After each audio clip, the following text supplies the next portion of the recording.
Okay, so now that we have our networking configured, I'd like to start taking a look at a few services that will leverage the fact that we've gone through this work and actually got things connected. So, okay, so let's take a look at our topology here. So I'm on my external Kali machine right now, which is sort of this one out here. I've configured this using the /etc/network/interfaces file, and it allows me to see the scoring server. And we saw last time that we were able to ping some of these between these computers and kind of confirm connectivities there. Now, as we work to start leveraging our networking service and have other services such as a web service or such as a router or something like that, as we want to start using the network service, I'd like to kind of emphasize that many times it's good to test things.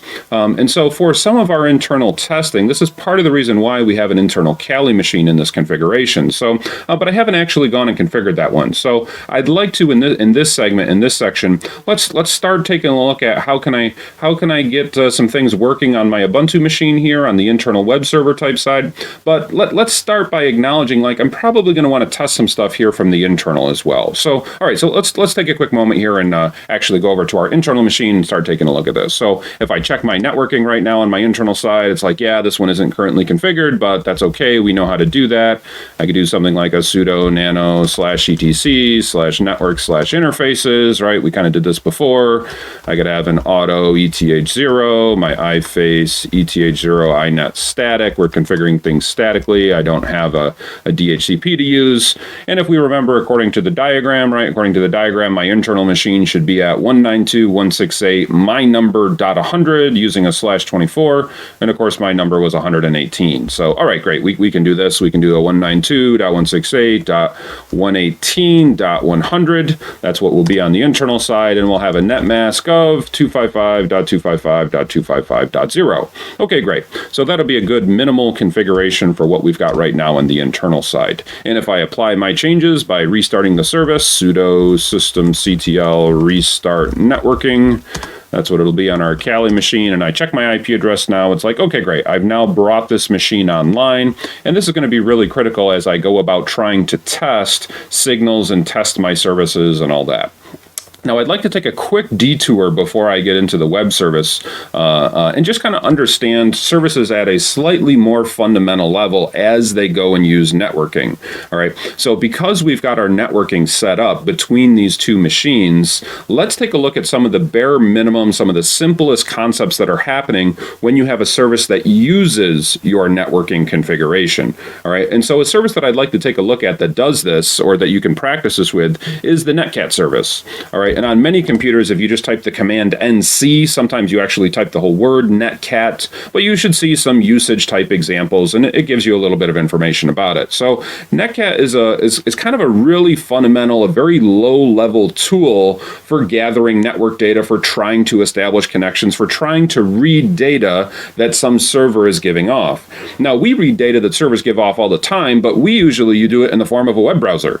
Right, we pop open a web browser, connect to some address, and then the web browser interprets the data for us. Well, when we're using something like Netcat, it doesn't do all of that interpretation, and it allows us to kind of see some of the raw data, and that's really what I'm trying to do with this, is let's boil things down to some of the simplest common denominators and start to build from the ground up what is a service actually doing when it uses some of our networking. So we could do this either on the Kali side or on the Ubuntu side, so maybe I'll do this kind of from our Kali side. This particular device here is what we'll use to kind of set this up. So the basics of setting up a server many times is you're going to have some type of service that's going to use your networking. And in our case, it's going to be the Netcat service. Now, on one side here, on the internal Kali side, what I'm also going to add in is the -L option, which the -L will set this up to be a listener. So now I'm going to run Netcat, but this is what will make this particular instance of Netcat act as the server side, as opposed to the client side. And when you have more complex services like websites, you still have that model.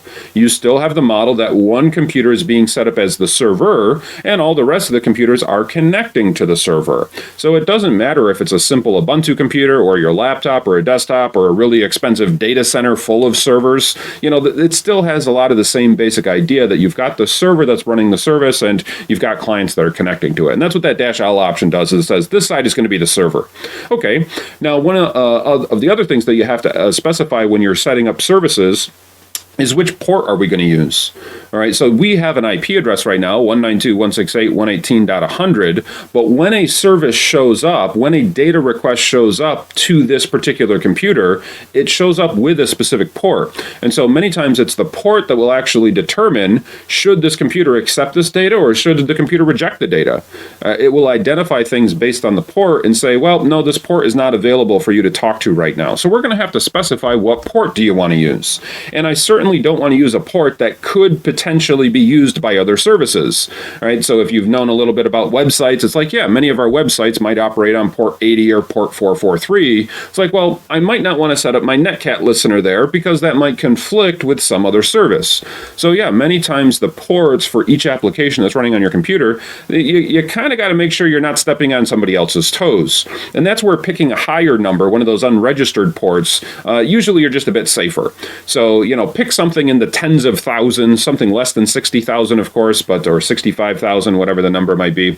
But that's something you want to make sure that you're kind of doing. So now I'm grabbing some kind of random high number, and it's not something like a web server could already be using on my particular service. So now my Netcat server isn't going to impact any other servers that I currently have running on this computer. So I'm just going to put it on 54321, right? 54,321. I'm just sort of picking the number and saying that's where I'm going to have this server listen. And I'll hit enter to that. And you kind of see it just sort of sits there.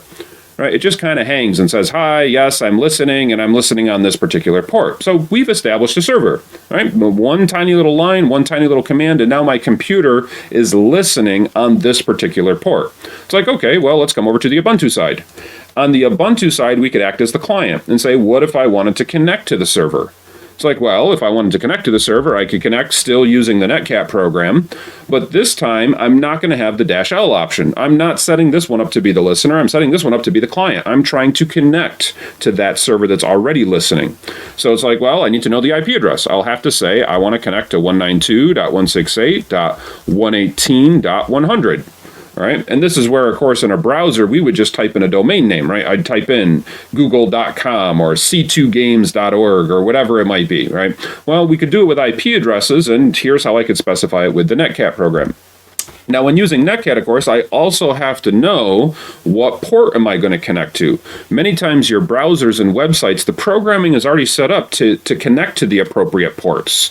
So it'll try connecting to port 80, it'll try connecting to port 443, or a web programmer might redirect some of those ports because it knows what your browser is going to do. All right, but when we have these really simple fundamental programs, sometimes you have to specify. You have to specify exactly what port you'd like to connect to. So it's like, okay, I'll put a space and then say 54321.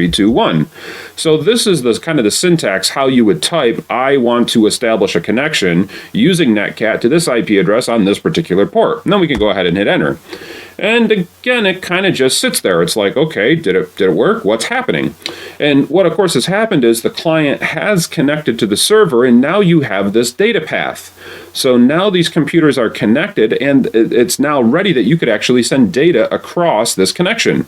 And if you don't have any of the additional options to like send across files or send across other stuff, it's like, well, then it just kind of sends text across.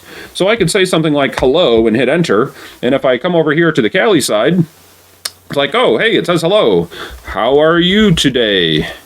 I'm talking to myself. It's like, yeah, you can kind of now set up this very simple connection that allows you to send data from one side of the connection to the other. And that's fundamentally what's happening when your computer talks to a service. It's just when you do it through a browser, the service is a lot more complex and there's a lot more code that's running. But fundamentally, from a network perspective, it's pretty much the same idea.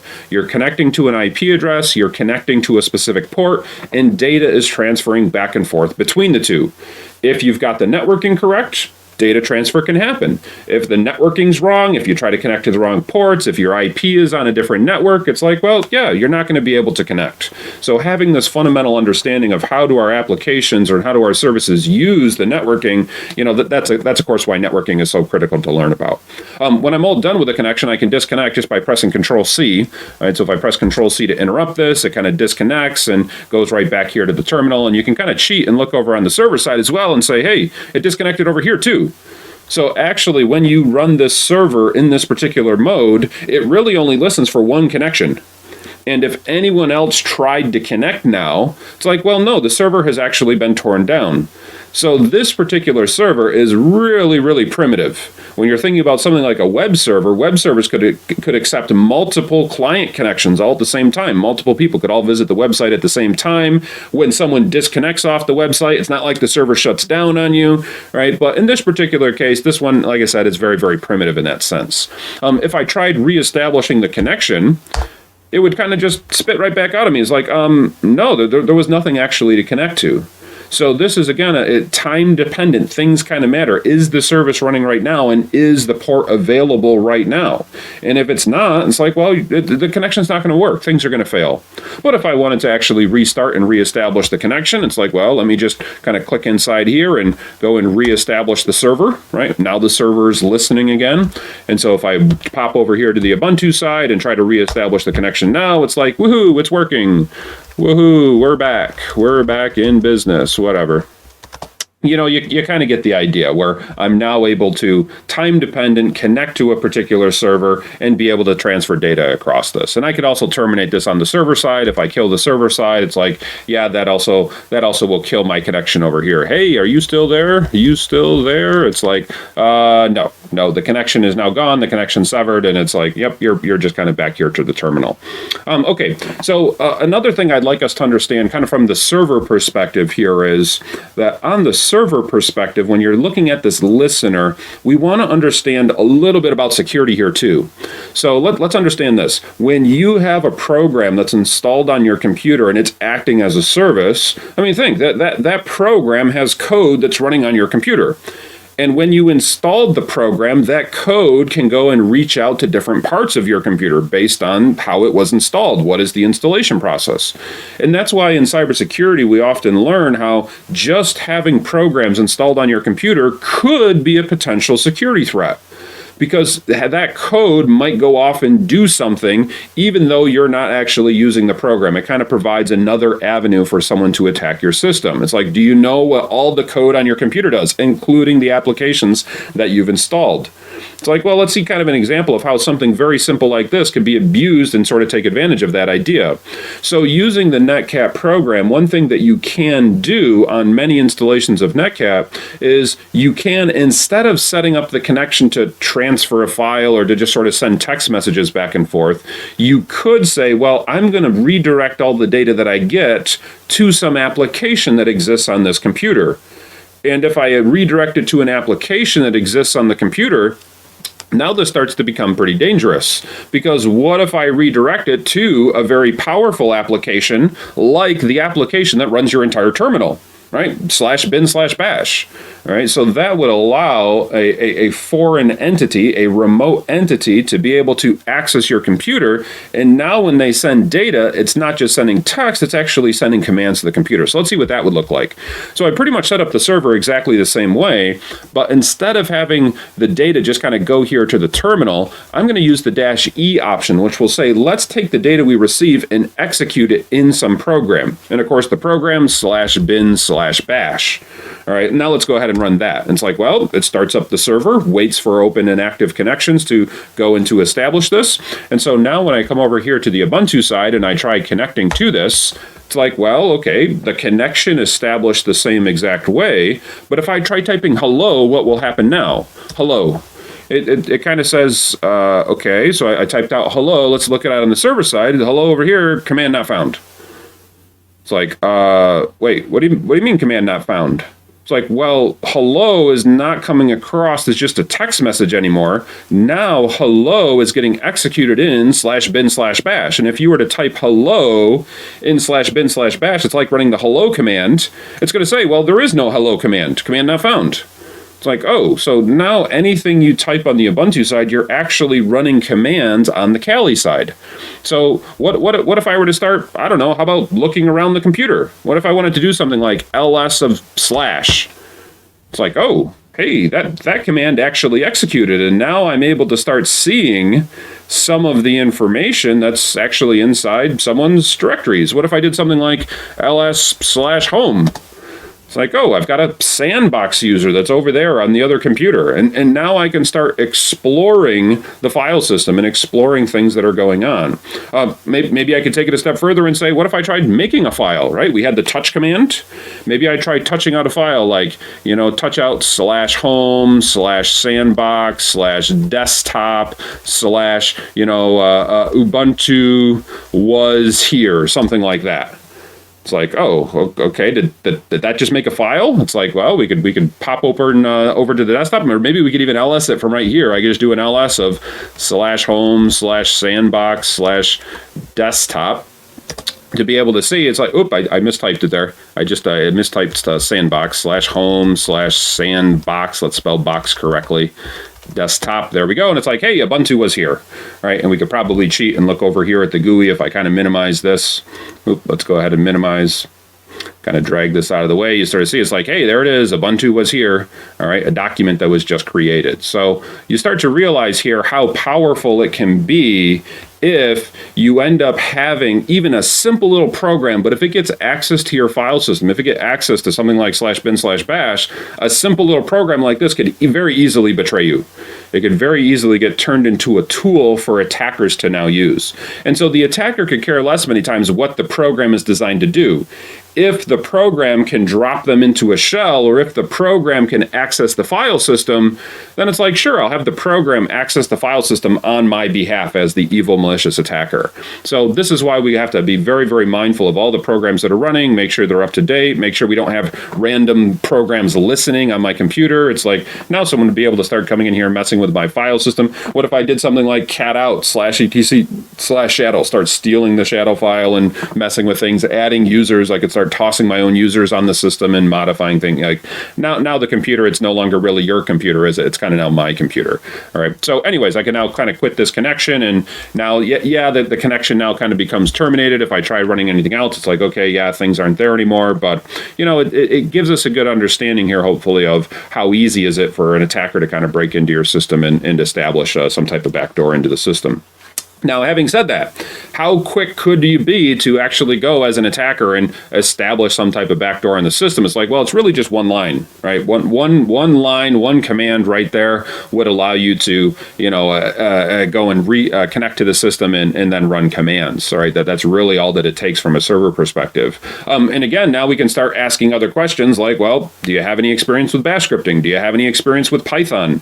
Do you have any experience running a little bit of code? And with just a little bit of code around that one line, all of a sudden you could now take that simple little backdoor and turn it into a persistent backdoor, right? Because if I try reestablishing the connection, of course, it's like, well, the connection's gone.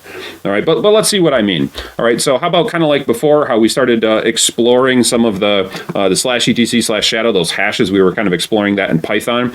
Maybe we'll try doing that over here as well. Maybe we'll try kind of combining this idea of having a Netcat listener, but we'll combine it with a little bit of Python. So let's drop into our Python programming mode. You can either type Python, or many times you might type Python 3 and just sort of hit enter and say, okay, how could I do this? It's like, well, many times in Python, just like as always, it's like, is there a library I need? And yes, if you want to run bash commands, if you want to run like terminal commands right there in Python, you can do that using the OS library, all right, the operating system. So I can say import OS, and that will allow me now to run bash commands right here inside Python code. And one of the simple ways to do this, of course, would be to say, well, let's set up a while loop. Let's have this code run, but let's have it run in a loop. So I could say something like this. I could say, how about while true? So that means we're just going to run this forever. All right, so and you'll kind of see where I'm going here with this. It's like, okay, while true, what is the code that I want to run? And the code that I might want to run would be something like this: os.system. This is the kind of the command we can call, because we imported the OS library. This is what will allow me to put inside parentheses, inside quotes, I could toss in commands I would run at the command line. And then the Python code will go and run this for me. All right, so I could have something like this: open parentheses, open quotes, and then put in the NC-L-P 54321-e/bin/bash, close the quotes, close the parenthesis. I could hit enter to that line. Oops, I forgot my indentation. Let's try that again. Let's do my while true.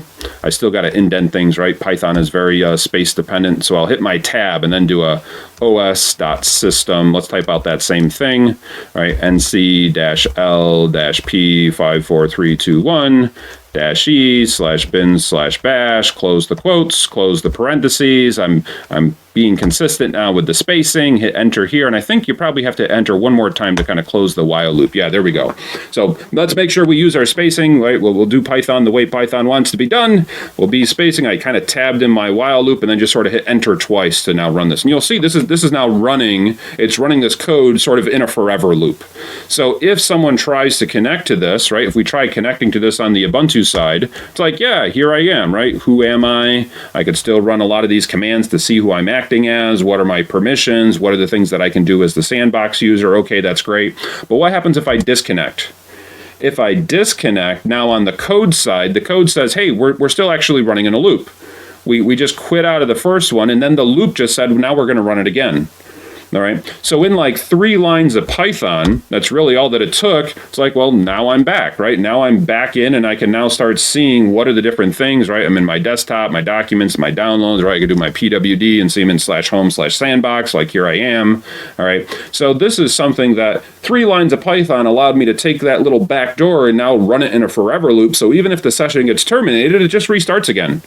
All right. So here's where you're really starting to understand why even something as simple as, 60 seconds worth of access to your computer, I could write a silly little program like this that will just perpetually make a backdoor, drop me into a /bin/bash, and now I have a way that I can get back into your computer really, really quickly. So learning to go looking for these types of things, finding these stray Python programs and understanding what they might do and how they might be running, and obviously I could have written this in a variety of different languages. It's not like it just had to be Python. Just Python is obviously really quick for doing stuff like this. You had to have the import statement, the while statement, you do the indentation and say, there you go, 3 lines of Python, and you now have a backdoor into your system. When you actually want to quit out of the loop, because this will just keep kind of running forever, you can quit out of Python loops by pressing Control-Z.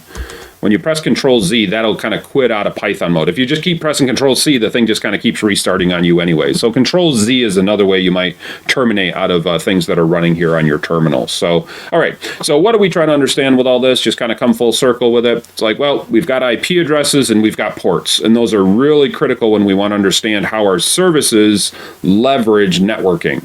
So pretty much every one of our servers, they're going to be established on some IP address. They're going to be established on some type of port. And that's what the clients use when they try to connect. Understanding too, something like Netcat, we kind of took a little bit of a detour and said, yeah, it doesn't take very much for someone even using silly little programs like this to abuse how the program is actually designed to work. I'm going to get access to your file system. I'm going to get access to your bash shell and be able to run commands on your system. And these are the things we definitely need to be diligent about. All right. It doesn't take long for someone to really wreck security on your computer. Okay, great.